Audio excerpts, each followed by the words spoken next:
കണക്കുകളൊന്നും ശരിയാകുന്നില്ലല്ലോ ഗംഗാര. പേടിച്ചിട്ടാ. പണ്ട് എനിക്ക് അങ്ങനെയാ. കാരണം തന്നെ മുകേഷ് ഇങ്ങനെ മീഡിയയിൽ പറയുന്നത് കേട്ടു, അത് it's A fabricated story from politicians ഉണ്ട്, എതിർ പാർട്ടിയുടെ.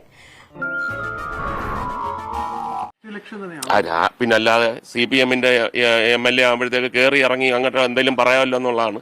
Continue. Okay, come to the point. അന്നേരം എനിക്ക് തോന്നി, ആഹാ ഇങ്ങനെയല്ല, ഇത്രയെല്ലാം ചേർത്ത് ഫാബ്രിക്കേറ്റഡ് സ്റ്റോറി. അപ്പൊ പിന്നെ ഇതിന്റെ സത്യാവസ്ഥ എന്തായാലും പൊതുജനം അറിഞ്ഞേ പറ്റുള്ളൂ. അവമാനിക്കരുത്, ഞാൻ നല്ലൊരു കുടുംബത്തിൽ പറഞ്ഞവനാണ്. നീ നല്ല കുടുംബത്തിൽ പറഞ്ഞു, ഞാൻ പിന്നെ മറ്റേ കുടുംബത്തിൽ പറഞ്ഞാണല്ലോ.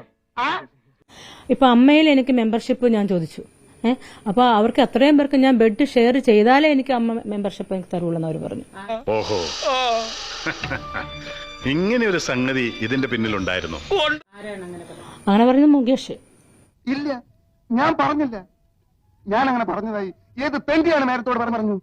ഭഗവാനെ, ഇതെന്തൊരു ലോകം, എന്തൊരു നുണ.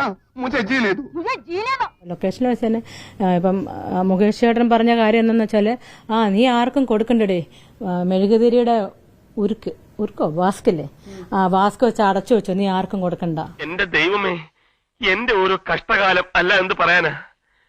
ശരിയാ, ഞാനും കേട്ടു. പറഞ്ഞിട്ട് എന്താ കാര്യം? ഈ നാട്ടിൽ കാശുണ്ടെങ്കിൽ എന്ത് നടക്കും? ഞാൻ വരട്ടെ. ഞാൻ തന്നെ ഇന്നസെന്റ് ചേട്ടനെ ഞാൻ കണ്ടായിരുന്നു, ഫോൺ വിളിച്ചു. അപ്പൊ പറഞ്ഞു, നീ മിനു ഒരു കാര്യം ചെയ്യ, ഇന്ന വ്യക്തിയെ പോയി കണ്ടിട്ട് അമ്മയിൽ ചേരാൻ പറഞ്ഞു. അപ്പം അവിടെ ചെന്നപ്പോഴത്തേക്കാണെങ്കിൽ പുള്ളിക്കാരൻ വിളിച്ചു, മുകേഷ് ചേട്ടൻ എന്നെ വിളിച്ചിട്ട് പറയാ, ആഹാ ഞാൻ അറിയാതെ അങ്ങോട്ടങ്ങ് നുഴഞ്ഞ അമ്മയിൽ കയറാന്ന് വിചാരിച്ചല്ലേ. ആളൊരു തട്ടിപ്പ് വെട്ടിപ്പ് വീരനാണെന്ന് നേരത്തെ എനിക്ക് മനസ്സിലായി. എങ്ങനെയുണ്ട് എന്റെ പെർഫോമൻസ്? നീ ഇത്രയും സംസ്കാരമുള്ള ഒരു കുടുംബത്തിൽ പിറന്നവനാണെന്ന് എനിക്ക് ഇപ്പോഴാണ് മനസ്സിലായത്.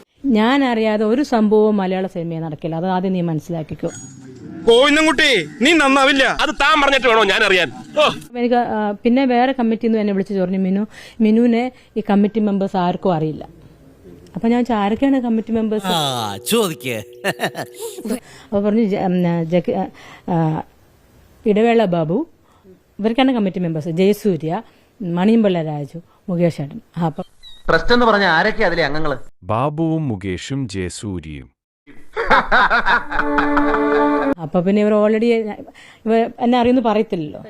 ഓക്കെ, എന്നാൽ ഇനി ഞാനൊരു സത്യം പറയാം. എന്തെങ്കിലും കുത്തി കേട്ടി തന്നെ വായിക്കാത്ത